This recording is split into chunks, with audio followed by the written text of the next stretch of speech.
চলমান যুদ্ধ বন্ধে প্রস্তুত রাশিয়া, জানালেন পুতিন। জব্দকৃত রুশ সম্পদ ব্যবহার করে ইউক্রেনকে ঋণ দিতে সম্মত ইউরোপীয় নেতারা। পাল্টাপাল্টি হামলা অব্যাহত। উত্তেজনা কমাতে আসিয়ানের পর্যবেক্ষক দল মোতায়েন রাজি থাইল্যান্ড, কম্বোডিয়া। সোমবার পররাষ্ট্রমন্ত্রী পর্যায়ের বৈঠক, আলোচনার মধ্যে পাল্টাপাল্টি হামলা।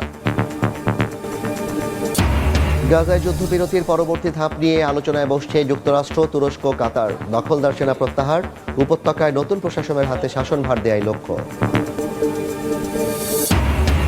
প্রশান্ত মহাসাগরে নৌযানে আবারও মার্কিন হামলায় নিহত 5। মাদক পাচারের অভিযোগ।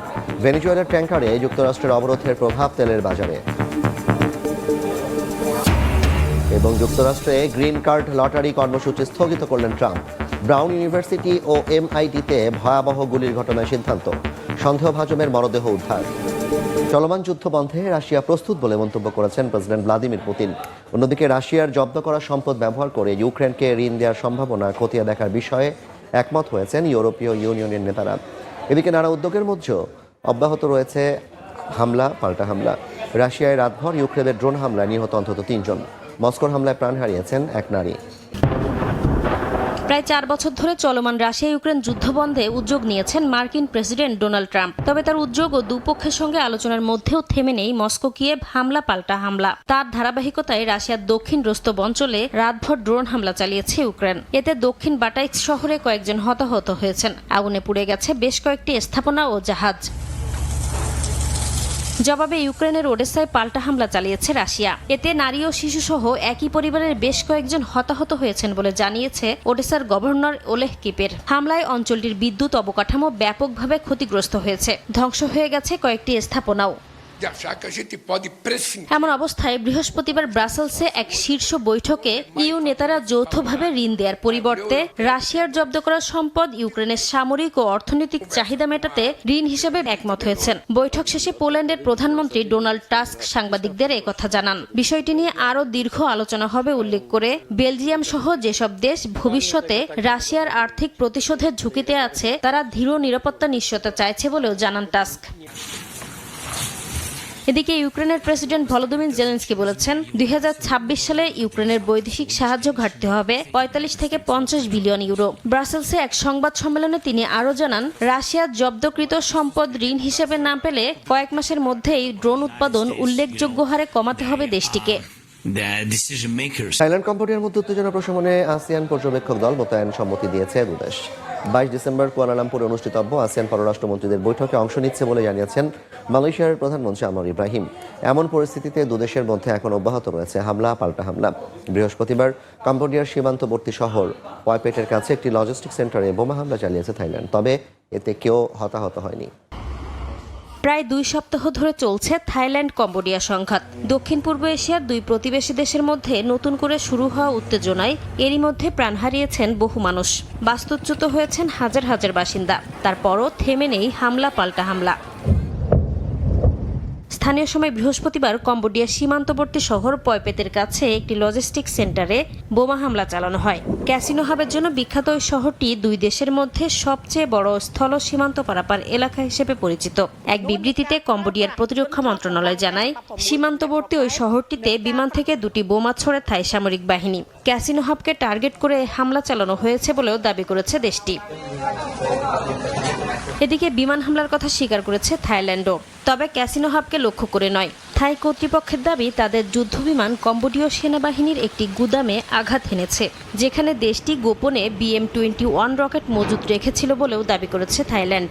তবে হামলায় কোনো বেসামরিক নাগরিক হতাহত হয়নি বলে জানিয়েছে থাই বিমান বাহিনী। থাইল্যান্ড কম্বোডিয়া সংঘাত বন্ধের পাশাপাশি দুদেশের মধ্যে শান্তি প্রতিষ্ঠার দাবিতে বিক্ষোভ করেছেন কম্বোডিয়ার বাসিন্দারা। স্থানীয় সময় বৃহস্পতিবার রাজধানী নমপেনের সড়কে নেমে আসেন হাজারো মানুষ। এ সময় আন্দোলনকারীরা যুদ্ধবন্ধে আন্তর্জাতিক হস্তক্ষেপের দাবি জানান। এমন পরিস্থিতিতে দুদেশের মধ্যে উত্তেজনা প্রশমনের অংশ হিসেবে আসিয়ান পর্যবেক্ষক দল মোতায়েনে থাইল্যান্ড কম্বোডিয়া সম্মত হয়েছে বলে জানিয়েছেন মালয়েশিয়ার প্রধানমন্ত্রী আনোয়ার ইব্রাহিম।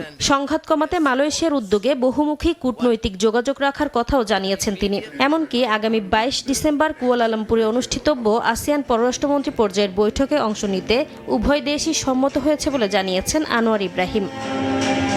প্রশান্ত মহাসাগরে নৌযানে আবারও হামলা চালিয়েছে যুক্তরাষ্ট্র। এতে নিহত হয়েছেন অন্তত 5 জন। মার্কিন সাউদার্ন কমান্ডের দাবি, মাদকবাহী আলাদা দুটি নৌযানে হামলা চালানো হয়। এর একটিতে 3 জন, আরেকটিতে 2 জন প্রাণ হারিয়েছেন। ওয়াশিংটনের দাবি, নিহতরা সবাই মাদক সন্ত্রাসী ছিলেন, যদিও এ বিষয়ে কোনো প্রমাণ প্রকাশ করেনি হোয়াইট হাউস। একদিন আগেও একই এলাকায় আরেকটি নৌযানে মার্কিন হামলায় 4 জন নিহত হন। গত সেপ্টেম্বর থেকে মাদক বিরোধী অভিযানের নামে একের পর এক নৌযানে হামলায় এ পর্যন্ত 104 জন নিহত হয়েছেন। গাজায় যুদ্ধবিরতির পরবর্তী ধাপ নিয়ে যুক্তরাষ্ট্র, কাতার, তুরস্ক ও মিশরের মধ্যে আলোচনা অনুষ্ঠিত হতে যাচ্ছে আজ।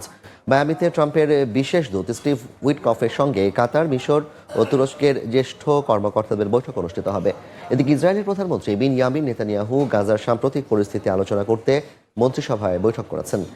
সেখানে যুক্তরাষ্ট্রের অবস্থান পরিবর্তনের সম্ভাবনা সহ নানা বিষয় নিয়ে আলোচনা হয়। স্থানীয় সময় শুক্রবার গাজায় যুদ্ধবিরতির পরবর্তী ধাপ নিয়ে মিয়ামিতে যুক্তরাষ্ট্রের প্রেসিডেন্ট ডোনাল্ড ট্রাম্পের বিশেষ দূত স্টিভ উইটকফ কাতার, মিশর এবং তুরস্কের জ্যেষ্ঠ কর্মকর্তাদের সঙ্গে বৈঠকে বসতে যাচ্ছেন। হোয়াইট হাউসের একজন কর্মকর্তার বরাত দিয়ে একথা জানিয়েছে বার্তা সংস্থা এএফপি। চুক্তির দ্বিতীয় ধাপে ইসরায়েলের গাজা থেকে সেনা প্রত্যাহার, হামাসের বদলে একটি অন্তর্বর্তী প্রশাসনের হাতে ফিলিস্তিনি ভূখণ্ডের শাসনভার দেয়া এবং একটি আন্তর্জাতিক স্থিতিশীলতা বাহিনী মোতায়েনের কথা রয়েছে। এদিকে ইসরায়েলের প্রধানমন্ত্রী বিনিয়ামিন নেতানিয়াহু গাজা যুদ্ধবিরতির দ্বিতীয় ধাপ নিয়ে সাম্প্রতিক পরিস্থিতি আলোচনা করতে মন্ত্রিসভায় বৈঠক করেছেন। ইসরায়েলের রাষ্ট্রীয় সম্প্রচার মাধ্যম কান জানিয়েছে, বৈঠকে যুক্তরাষ্ট্রের অবস্থান পরিবর্তনের সম্ভাবনা নিয়ে আলোচনা হয়। এক জ্যেষ্ঠ ইসরায়েলি কর্মকর্তার বরাত দিয়ে গণমাধ্যমটি জানায়, যুক্তরাষ্ট্রের অবস্থানে বড় পরিবর্তন এলে বা রাজনৈতিক উদ্যোগ ব্যর্থ হলে গাজায় নতুন করে সামরিক অভিযান শুরুর বিকল্পও আলোচনা হয় ওই বৈঠকে। শীতকালীন ঝড় আর তীব্র ঠান্ডায় চলতি মাসে গাজায় 17 জনের বেশি ফিলিস্তিনি মারা গেছেন বলে জানিয়েছে উপত্যকাটির স্বাস্থ্য মন্ত্রণালয়। ইসরায়েল এখনও যুদ্ধবিধ্বস্ত এলাকায় আশ্রয় ও অন্যান্য মানবিক সহায়তা প্রবেশে কড়াকড়ি চালিয়ে যাচ্ছে বলেও দাবি করেছে উপত্যকাটির বাসিন্দারা। গাজা সিভিল ডিফেন্স জানিয়েছে, ডিসেম্বরের শুরু থেকে ভারী বৃষ্টি, ঝোড়ো বাতাস আর তীব্র ঠান্ডায় বেশিরভাগ অস্থায়ী ঘরবাড়ি ধ্বংস হয়ে গেছে। এদিকে বিশ্ব খাদ্য কর্মসূচি জানিয়েছে, 10 অক্টোবরের যুদ্ধবিরতির পর গাজা অঞ্চলে খাদ্য সরবরাহ কিছুটা উন্নতি হয়েছে, তবে সাধারণ মানুষ এখনও প্রতিনিয়ত যুদ্ধ করে যাচ্ছে। উপত্যকাটিতে শুধু খাদ্যের প্রাপ্যতাই যথেষ্ট নয় উল্লেখ করে সংস্থাটি জানায়, গাজার জীবনমান এখনও খুব খারাপ পর্যায়ে রয়েছে। যুদ্ধবিরতি কার্যকর হওয়া 2 মাস পরও ইসরায়েলের ত্রাণের ট্রাক প্রবেশে কঠোর সীমাবদ্ধতা আরোপ চুক্তির মানবিক প্রোটোকল লঙ্ঘন বলেও মন্তব্য করেছে সংস্থাটি। যুক্তরাষ্ট্রের ব্রাউন বিশ্ববিদ্যালয়ে হামলা চালানো সন্দেহভাজন ক্লদিও নেভেসের মরদেহ উদ্ধার করা হয়েছে। পুলিশের ধারণা, তিনি আত্মহত্যা করেছেন। স্থানীয় সময় বৃহস্পতিবার রাতে নিউ হ্যাম্পশায়ারের একটি গুদামঘর থেকে তার মরদেহ উদ্ধার করা হয়। কর্তৃপক্ষ বলছে, গত শনিবার তিনি একাই বিশ্ববিদ্যালয়ে হামলা চালান এবং 2 দিন পর বোস্টন এলাকায় MITর এক অধ্যাপককেও হত্যা করে। তার কাছ থেকে 2টি আগ্নেয়াস্ত্র পাওয়া গেছে, যা ব্রাউন ক্যাম্পাসে হামলার বন্দুকের সঙ্গে পুরোপুরি মিলে যায়। যুক্তরাষ্ট্রের গ্রিন কার্ড লটারি কর্মসূচি স্থগিত করলেন প্রেসিডেন্ট ডোনাল্ড ট্রাম্প। হোমল্যান্ড সিকিউরিটির নির্দেশে আপাতত বন্ধ করা হলো ডাইভার্সিটি ভিসা প্রোগ্রাম। স্থানীয় সময় বৃহস্পতিবার এক্সে এক পোস্টে একথা জানান হোমল্যান্ড সিকিউরিটি সেক্রেটারি ক্রিস্টিন ওয়েন। ব্রাউন ইউনিভার্সিটি ও MITতে ভয়াবহ গুলির ঘটনায় এই সিদ্ধান্ত নেওয়া হয়েছে। ডাইভার্সিটি ভিসা প্রোগ্রামের আওতায় প্রতি বছর লটারির মাধ্যমে সর্বোচ্চ 50,000 গ্রিন কার্ড দেওয়া হয়। যুক্তরাষ্ট্রে যেসব দেশের নাগরিকের সংখ্যা কম, এই কর্মসূচিতে তারা তুলনামূলকভাবে বেশি সুযোগ পান। যুক্তরাষ্ট্রে টিকটকের ভবিষ্যৎ নিশ্চিত করতে নতুন যৌথ উদ্যোগে যাওয়ার চুক্তিতে সই করেছে প্রতিষ্ঠানটি। মার্কিন প্রেসিডেন্ট ডোনাল্ড ট্রাম্প সমর্থিত এই চুক্তিতে টিকটকের মার্কিন কার্যক্রম মূলত আমেরিকান বিনিয়োগকারীদের নিয়ন্ত্রণে যাবে। টিকটকের CEO শৌ জি চিউ কর্মীদের পাঠানো এক বিবৃতিতে জানান, টিকটক US নামে নতুন একটি যৌথ উদ্যোগ গঠনে বিনিয়োগকারীদের সঙ্গে চুক্তি হয়েছে। চুক্তি এখনও চূড়ান্ত নয়, লক্ষ্য 2026 সালের 22 জানুয়ারির মধ্যে লেনদেন সম্পন্ন করা। ব্রাজিলের সাবেক প্রেসিডেন্ট জাইর বলসোনারোর সাজা কমানোর একটি বিল অনুমোদন দিয়েছে দেশটির সিনেট। স্থানীয় সময় বুধবার পাশ হওয়া এই বিলে বলসোনারোর 27 বছরের কারাদণ্ড কমিয়ে প্রায় 2 বছর করার কথা বলা হয়েছে। বিলটি নিম্নকক্ষে অনুমোদনের পর প্রেসিডেন্ট লুলা দা সিলভার কাছে পাঠানো হচ্ছে। তবে লুলা এটি আইনে পরিণত করবেন নাকি ভেটো দেবেন, সে বিষয়ে এখনও কিছু জানাননি। Nos posicionamos em favor de